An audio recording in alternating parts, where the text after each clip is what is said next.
Thank you for tuning in. It's time for another amazing guest show on Eternal Affairs Truth Radio. Please consider supporting our work at our website, eternalaffairsmedia.com. Sit back and relax and enjoy the show. Please subscribe and keep coming back. You're going to know God did it.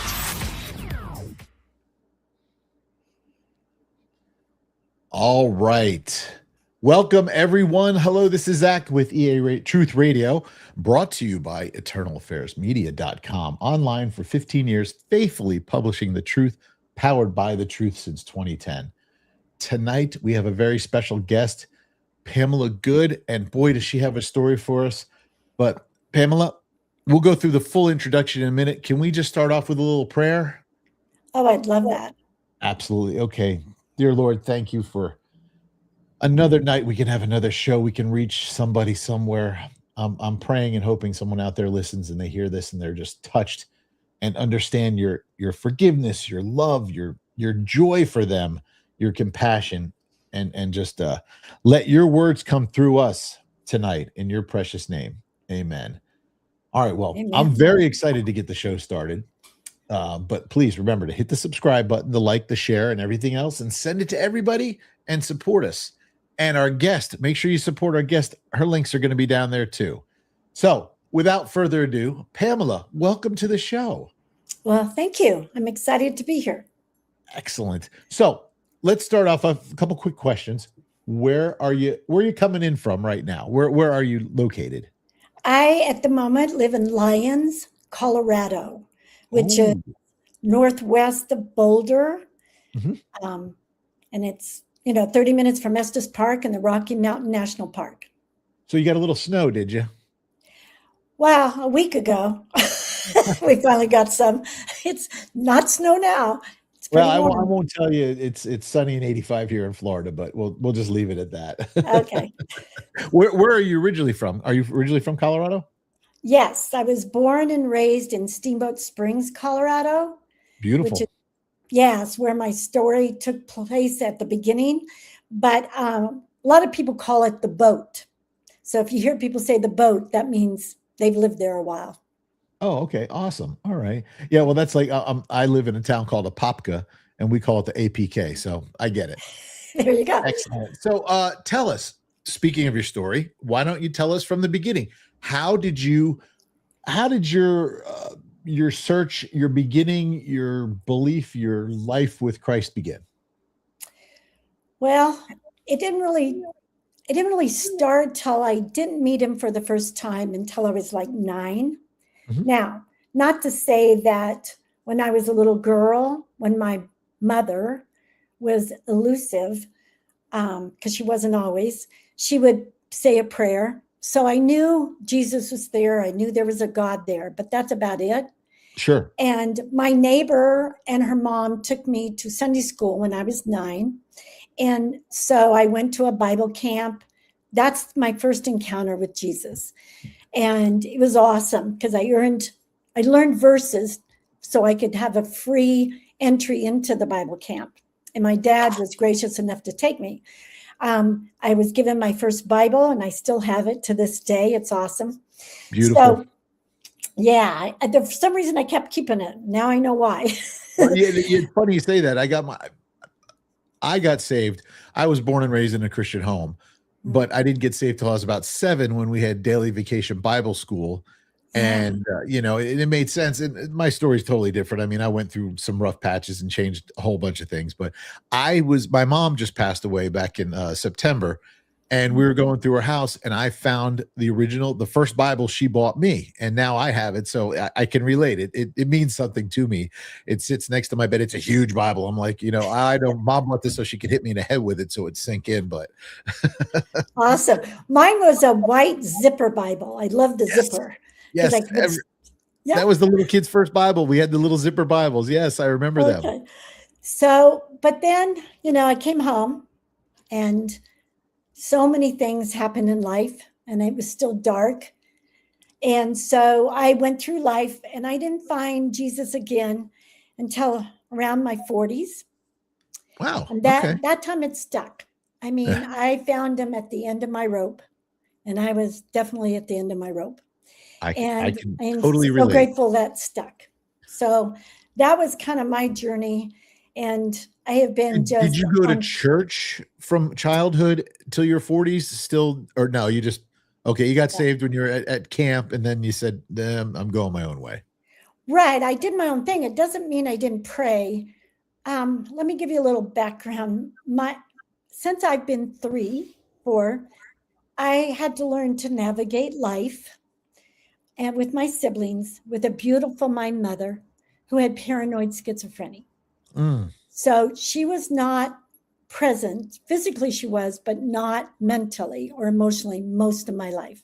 So me and my siblings, we learned to live. My dad was living across the street, but he was working 2 or 3 jobs to keep us going. So we were pretty much on our own.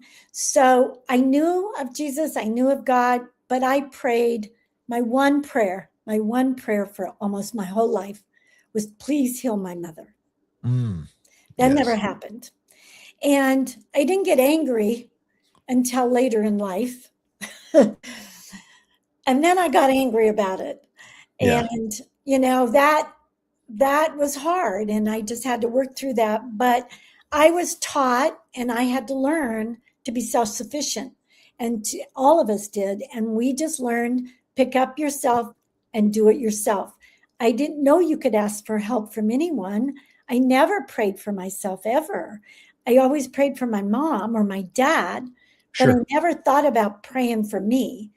And so and when my kids were born, I prayed and I got them a Bible, but I never went to church until much, much later in life. When again, I had to meet him at the darkest hole in my life.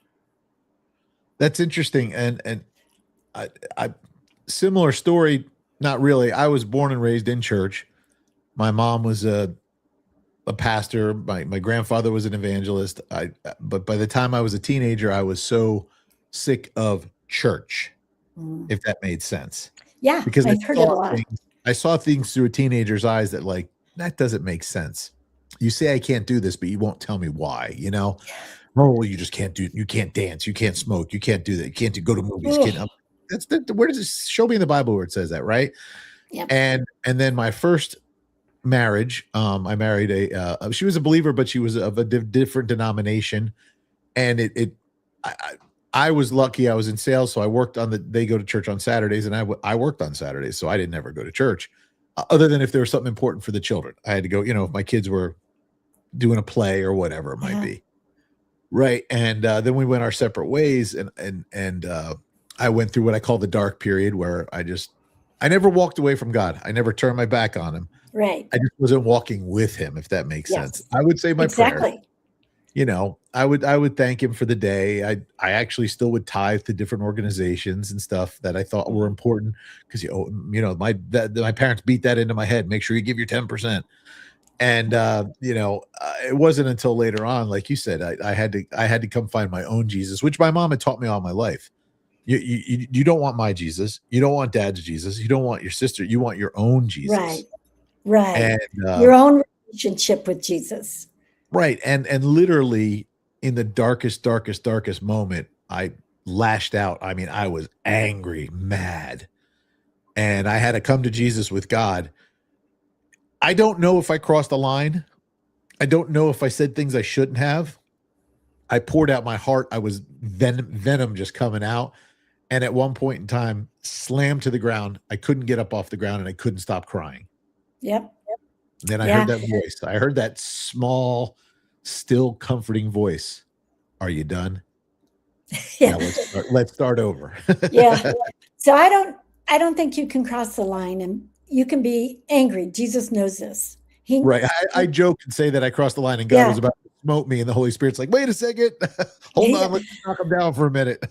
I know. I found myself on my bedroom floor for 3 nights straight, begging for God to bring me home. I was done. I wanted to tap out of life. And I had a pastor that I had gone to his Sunday night worship and I had Sure. played softball with. And he said, I had went to him for some counseling, and he said, when you are on that floor, he's right there next to you. Jesus is right there. Just ask him for help. Right. I have never asked anyone for help, not even my father. He was too busy trying to do everything else. And so I thought, okay, I've done everything. I've been able to pull myself up by myself through everything until this point. And Right. no one knew I was broken, because nobody was going to know I was broken, because I wasn't going to admit I was broken. That was my whole facade. Nobody's going to know I'm broken. Well, I broke. And so I had to ask for help. I thought, what else am I going to do? I'll try it. And little by little, and he just said, get up and I will show you the life you were meant for, and I will walk through this with you. And little by little, it wasn't overnight. It was a good 12 years before I started feeling very learning. solid. I'm still learning. That was 20 plus years ago. So yes, we're always on a continuous journey to learn. Totally. Right. Paul says we're on the race. It's the only time we finish is when we get to glory, you know? That's right. That's right. But I sure feel, I know I have someone right there with me. That's the beauty of it. When I finally got there, when I finally opened up, when I finally start peeling those layers of pain and hurt off and emotional things and when I learned John 10:10, I did. And when I learned that there are strongholds, John 10:10, and I read the book Battlefield of the Mind and realized this is a spiritual warfare. These are strongholds. Oh my gosh, it was so freeing to know that I could fight them with divine scripture. And I can be a whole different person. I can live in the light. I don't have to survive anymore. I'm going to live this awesome life God created for me. And my passion is, because I'm on fire for Jesus now, but my passion is to make sure others learn this, realize this before they're 50 and 60, like I did. I want them to do it when they're 20 or 30 or 40, because hurting people hurt others, whether you know it or not. And my children, especially those mothers with children or fathers with children, you will hurt them. You will hurt your spouse. You will hurt the people around you until you let that out. It is so freeing. And I'm a testimonial like none other of that. And I just want others to find that as well. So before I get to that question, I agree, because I'm even now learning, when you talk about hurt, could be physical, mental, spiritual, whatever it is. I learned, though, one of the strongest things as a believer is we don't have to pray for healing, because we already are healed, and we just have to stand firm in it and be strong in it. And that was really tough because you're taught to, pray for the sick, pray for that. Well, no, if they're a Christian, they should know better, And now, is that something that you teach on? No. I don't teach that. Well, I do teach that you need to forgive yourself. Yes. Because who the Son sets free is free indeed. And he's already forgiven us. So why are you hanging on to unforgiveness to yourself and not loving yourself? That was my hardest thing, is to like myself, love myself, and forgive myself. I could forgive others like crazy. Sure. I was going to a retreat, and I had done a lot of work, but I was something still was breaking me down. And they asked us to go to 3 people who knew us well, and we trusted, to give us the strengths, 3 strengths and 3 weaknesses. And this is how I know it hurt my kids. I asked my son, my daughter, and 2 friends, one a coworker, one a friend. And my son said to me, now I know this about myself, but to hear other people say it and to hear my son saw it and felt it, he said to me, Mom, why don't you like yourself? Ooh. Wow. Yeah. Wow. That was hard. Yeah. And I thought, and I knew it, but for someone to see it outside of me, and especially my son, that means that's a trigger to him. That affected him. And he said, now on the good side, you're the most resilient person I know. And then my daughter said, and a coworker, it's not always about you. In other words, no matter what went down, I felt, what did I do wrong? How did I make that go wrong? What is happening? Why are they not, working with me? Are they mad at me? It's not always about you. Other people have other issues as well. And I had to learn to own my stuff, but not own others. And that was a big one in my divorce. And then I had a friend say to me, you are so forgiving in others, but you never forgive yourself. So those are things I want others to know, because it took me forever to get that. And that was holding me back.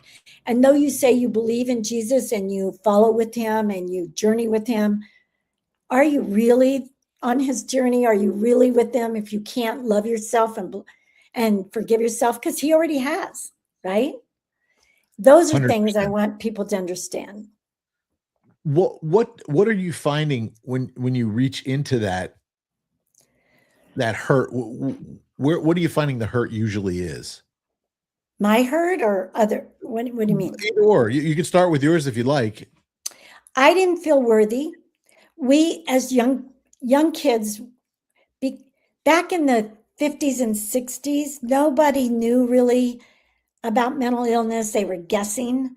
And they just looked at us, we have a crazy mom. Yeah. So we didn't have people come to our house. Kids could not come to our house. I wasn't invited very much to their house. I had to find my own outlet in middle school finally, which is boyfriends, not girlfriends. Their family was my family. Right. I had a family now, and my athletic ability and work. But my hurt was not a self-rejected. Oh, I had a big root of self-rejection because I felt others knew my life. They knew that you just feel like poor white trash, and that we were on the wrong side over here and we had an unhealthy family life. You just felt it in school. And so I felt like I had to prove to everyone I am smart. I couldn't read very well. I was smart. I was athletic. I'm going to do something in life. And so did my siblings. We went 120% to prove that to everyone around us. Right. And we still did it in adult life. And after a while, you can't do that anymore. And I'm not going to be perfect. And I'm now a recovering perfectionist. I try really hard. I love that. I love it. Well, I'm recovering Superman because I realized at one point in my life, when I was going through as I call the darkness, I bouted terribly with anxiety. Still to this day, have no reason why or understanding of it. It's not in my family. It just hit me like an 18-wheeler, and I relied on medicine. And then I woke up one night, and I'll never forget. I was watching Jesse Duplantis, of all people, on TV. And I woke my wife up because I was laughing so hard. And she said, I have not heard you laugh like that. And it was the joy of the Lord. Yeah. And I realized from that point forward, and he showed me later on as I was learning, he showed me I wasn't wearing my armor properly. So the enemy was hitting me where I was most vulnerable. And I learned, I guess I'm not Superman like I thought I was, I guess Jesus is my Superman, and he had to be in front of me. So I get it. So yeah. And whenever I get a chance to talk to somebody about it, I do, because I want people to know, man, you don't need to rely on medicine. I'll never forget the moment I realized that. I threw the pills away. The doctor freaked out. You're going to have a stroke, blah, blah, blah, blah, whatever. Nope. Never touched him again. Every once in a while, I'll get that little anxious feeling, Uh-huh. but I know it's there and I know what's going on, so I instantly get rid of it, you know? Yeah. Yeah. And I Someone still told to this me, day, go ahead. you know, I like I said, I still to this day don't know what triggered it.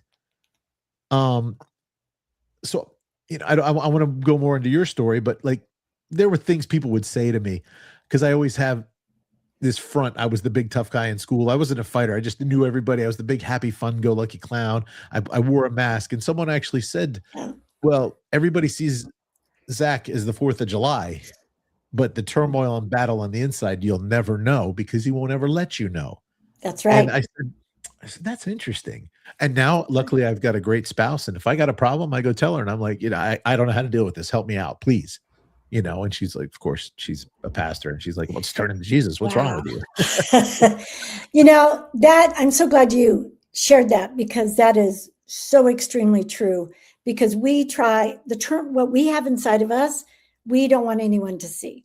Right. And when I finally start journaling and realizing this, and I got some friends of mine together because I had pulled back from them, they had hurt me in certain Sure. ways. But to me, I made it bigger and I even self rejected myself with it. And Uh, but they didn't know anything. Even my former husband didn't know a lot of this because I was never taught to go to someone for help or share. I wanted him to think I was going to be the best wife, even though I didn't see that in my family. I was going to right. be the best mother, even though I didn't have one. How in the world was I thinking this? And I was going to be the best fitness entrepreneur, and I'm proving this to everyone. And so when I sat down with these girls, they wanted to go do some stuff together out of town. And I go, before I go with you, I need you to know I am writing this book and this is part of my life that you guys don't know about. And they all just looked at me and they had tears in their eyes and they said, never in our wildest dreams did we know that was going on, Pam. You seemed like no matter what you said you're going to do, you did it. You didn't need anybody's help. Right. And I go, that was my goal. And I did it until I broke. What do you think? Okay, let's go back to your childhood. Have you self, and I hate using the word self-diagnosed, but did you ever kind of figure out what was the pinpoint that caused you to do that? With the Do self, what? have the self-doubt and the rejection feeling. It was my whole life. So again, we didn't have friends. I didn't have a mom to teach me anything at home, whether it be schoolwork, food, anything. Sometimes she was there, sometimes she wasn't. Like I was put in the hospital. This is a little scenario. Okay. If you can vision this little 4-year-old girl, and she's hungry, and her little 1-year-old brother's hungry, and her sister, who's, let's see, 6 at that time, we're hungry. My mom isn't there emotionally. She's looking out the window, having her conversation with someone. That was most of my life. Wow. So I learned how to do grape nuts. I learned how to eventually make egg salad. Yes, now and then she would make us some food. And then the same little girl, when she was 5, came home and saw her mom with a broken arm and 2 black eyes. She said she fell while mopping. So, okay. Really, she didn't, but okay. I just stuffed it down. Then this little 6-year-old girl was put in the hospital because she has poisonous baby teeth because she didn't have good food, nutrition, or dental care. It started there. And at Christmas, we had to wait to go get our dad to come over. So excited. We open our gifts. Next thing you know, my dad's screaming and has my mom up against the wall because he thought if he screamed at her, she would get well. So it started there. I see. And you don't want anyone to share that or see that. And we didn't have counselors. No. And later on, I learned that the judge in town was going to split us all up. Ooh. I learned that. My dad says over my dead body, he says, you have 2 jobs. You can't take care of these babies and kids. And my dad spent like 7 years and every penny he had to get my mom well. So it just went from there. And you kind of feel good for a while and then you don't. And the only thing that got me through, I think, is when I learned how to play sports and activities, it kept my hormones there. It was a temporary fix, but I had to do it a lot. Sure. Right. And then I went to work and I was addicted to work. I was addicted to working out. This is where I was, or my children, or whatever, to keep my hormones going. And I had my own fitness business and was 7 days a week. But it got me through. But after a while, what God gave me then, and my grit and my resilience later on in life, you're worn out. You can't do it anymore. So when you hit rock bottom or the darkness, yes, what was the breaking point that made you look up? Well, when I had cried for nights, begging God to bring me home, right, I was ready. I was done. I Okay. felt my children were better off with their dad. They were angry with me and they felt and blamed me for the divorce, which at the time I took it all on me. Right. And because I felt I broke.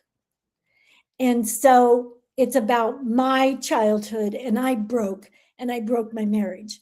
But once I start healing, I realized there were so many things I don't need to own, that isn't mine to own, that helped end our marriage. So, but at the time, that's what I felt. And I felt my kids love their dad so much, and they go to him for so many things because I was broken. They couldn't come to me. And I thought, I'm just a hindrance. I don't need to be here anymore. So that's what I broke. It's just a compound of things that happened.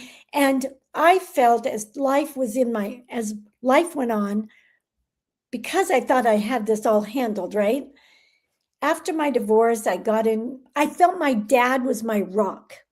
He had always been my rock. Even though I didn't go to him for things, I knew he was there. I knew he was always there, right? My dad. Sure. And then he died. And I really started spiraling. Yeah.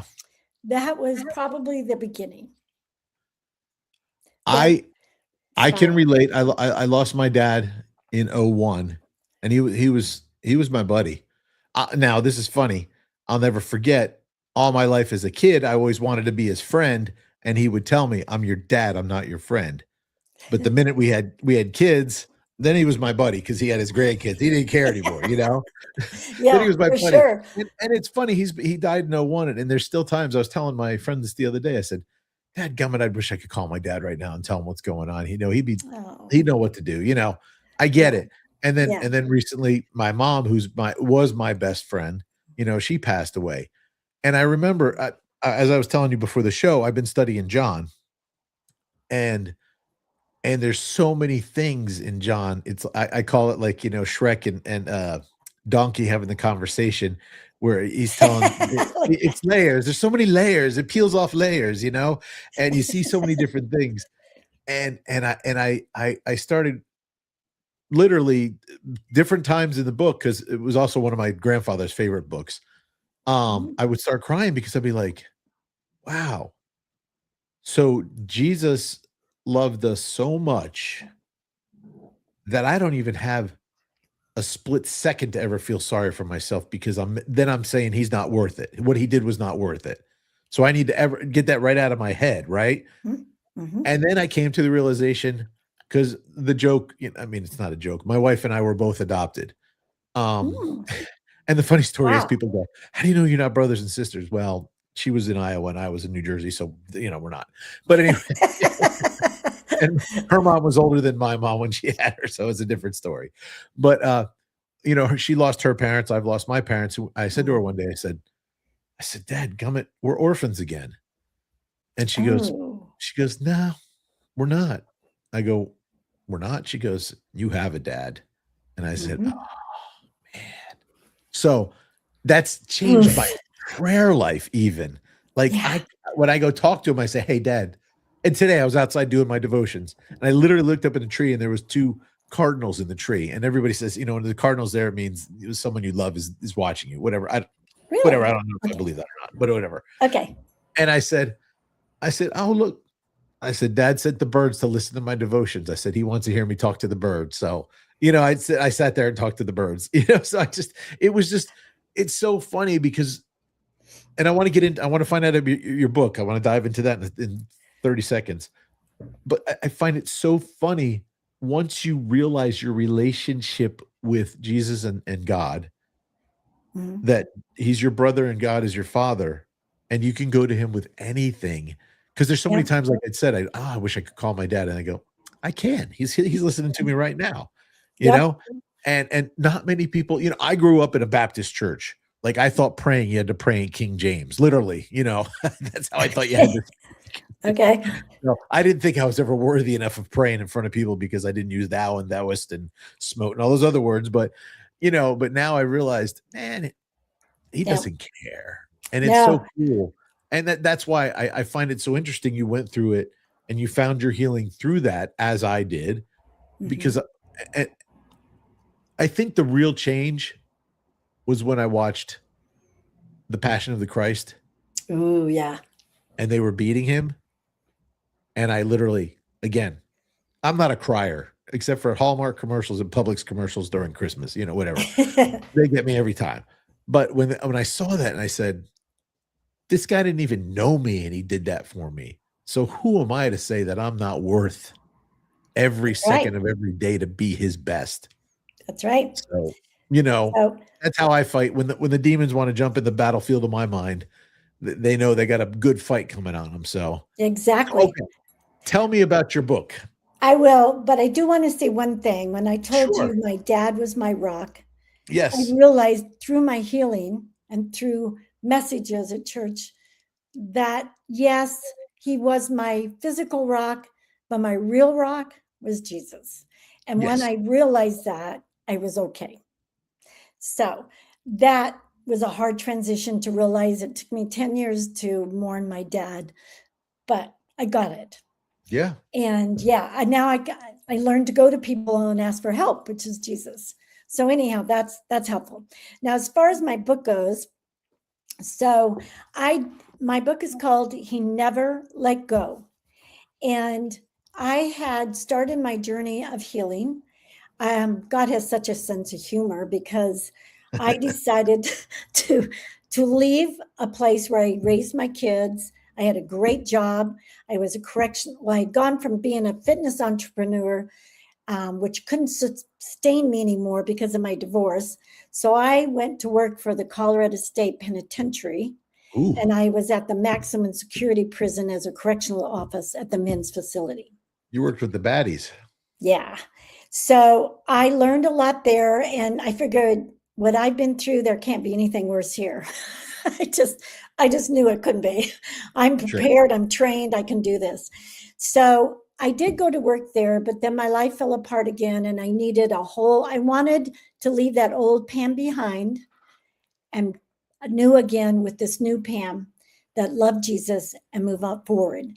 And what happened was I ended up getting a scholarship back in my hometown, Steamboat, from the hospital where my darkness started. That's where he was taking me. And I got a scholarship to go back to school to be a certified surgical technologist at the hospital in Steamboat. Okay. And so I did my year. I moved back to Steamboat. And I know my younger brother was pretty concerned because it's where some bad memories were. Sure. But like I said, God knows best. I trusted him. I took the leap. And that's where my journey began to heal. It was unbelievable. It was familiar, but I had to go through where my darkness started. And I went and listened to a women's retreat, and they were doing their testimonies. And whenever I'd go to any of these things, groups or gatherings, people would go, Pam, do you have anything to share? I just cried and said no. I mean, I couldn't even speak. I was so emotional. And so when I listened to this, I truly believe the Holy Spirit just came upon my heart, my soul, and said, this is what you do. You go share what's your life was and where God has taken you and where he's going to take you. Amazing. And I thought, I can't write a book. I don't know how to speak. I can't do any of this. And so it sat with me for about 7 years. I moved to the Eastern Slope where my daughter was living and had her baby so I could help her, and still had a full-time job at a hospital at night. I went to a church and I just went to the messages, and I would go home and I would just take it's like they were just talking to me. And I started journaling, and some of the memories I had pushed away. And I just would start bawling and go, oh my gosh, I forgot about that. And I had to stop. And then I'd start again in another couple of days or a week. And I would start journaling again. And finally, about 12, 15 years into this, I said, okay, it's time. I'm going to start the book. And I got some people to help me, some Christian writers. Sure. Have point me in the right way. And that took 6 years. And I parted with him once because I thought, oh, this isn't working. Maybe God doesn't want me to do this. And my brother says, Pam, if it's still there, he wants you to do this. And I listened to I love this CD. It was called Do You Have a Dream? And Joyce Myers had it. And she said, if God puts something on your heart, Satan's going to come at you with everything to stop you. But if he put it on your heart, do you have a heart of a finisher? And I've never given up on anything other than my marriage. I broke bad. And so I said, okay. So I finished it. And there you go. It's out there. And even the name of your book is? He Never Let Go. Okay. And is it available on Amazon? It is. Well, it's available several places. Amazon, Barnes, any bookstore. You can order it at any bookstore. And on my website, PamelaWagnerGood.com. It's on there. It's on Amazon. I'm hoping to, in the next 6 months, finish my Audible and put it out in Audible read as well. Oh, that's awesome. Very cool. Yeah. I love going, and my goal is I went in a few times and talked to some momcos. They're young mothers at, the church. That's one of their ministries. I want them to please look at their heart and their soul, and whatever's hurting them, clean it up for themselves, but for their kids. So it isn't affecting their kids. Well, that was actually my next question. If you're hurting, what is your number one thing you would recommend they do? Man, I read scripture. I listen to tons of worship songs, like the song You Say from Lauren Daigle talks about what you say about me, I believe. Those are things I had to listen to over and over. Like you said, what helps keep those voices out of your head? Right. I have certain scripture I go to a lot, like Philippians 4:13, John 10:10, and Joshua 1:9. I really hone in on certain scripture. Psalms 23. I read a book by Dallas Willard, Life Without Lack. God's got us in everything. Yeah. And when I start feeling like, wow, they get to go to Europe, or they get a nice house, or they have this, I used to do that horribly. And I would go back to Psalms 23. The Lord is my shepherd, I shall not want. I have everything he wants me to have right now. And I'm healthy. My kids are healthy. They have healthy kids. I have great grandkids. Great grandkids. That's awesome. Me? I said, oh, great grandkids. Wow. No, I don't have great grandkids. Just I have great wonderful grandkids. Great, wonderful. There we go. but had that prayer, that song by Garth Brooks, thank goodness for unanswered prayers. Thank God for unanswered prayers. Thank God for unanswered prayers. Yeah. Yeah. That's what I tell everyone at every place I go to speak. And I have a picture of my kids, their spouses, and my grandkids. I would have never gotten to live in the light, know my grandchildren, know my kids' families if that prayer would have been answered. Well, that's fantastic. And I want everybody out there to go get that book. It sounds like everybody should read it, regardless if you're hurting or not. One last thing before we wrap up, any tidbit of wisdom or knowledge you would love to share that could maybe change a life or two? Well, what changed for me, I'm going to be honest, I read the book Battlefields of the Mind by Joyce Meyer. I didn't know about strongholds. I didn't know Satan could have that much power. And I was his gold medal winner for letting those strongholds hang on to me for so long. So Jesus is the way, he's the light, and light will always take over the darkness, always. And so know that, like you said, Jesus forgave you. Jesus forgives us. We got to forgive ourselves. And he loves us. It's like all those things he wants us to do for others, he wants us to do for ourselves and loves ourselves. Exactly. And you couldn't have said it better. Forgiveness is the most important thing, because forgiveness, to me, releases everything. Yeah. Because then it's not our problem. I said this to somebody today. When you get rid of forgiveness, when you forgive someone and you get rid of bitterness, it's not your problem. Mm-mm. It's no longer there, because I'm not letting somebody live rent free in my mind. So I might as well just let it go. That's and right. let God live rent free in my mind. Exactly. So, yeah, that is just beautiful. One more time with the title of your book and your website. Okay. He never let go, because he was always there for me, till I was ready. Beautiful. And PamelaWagnerGood.com. Excellent.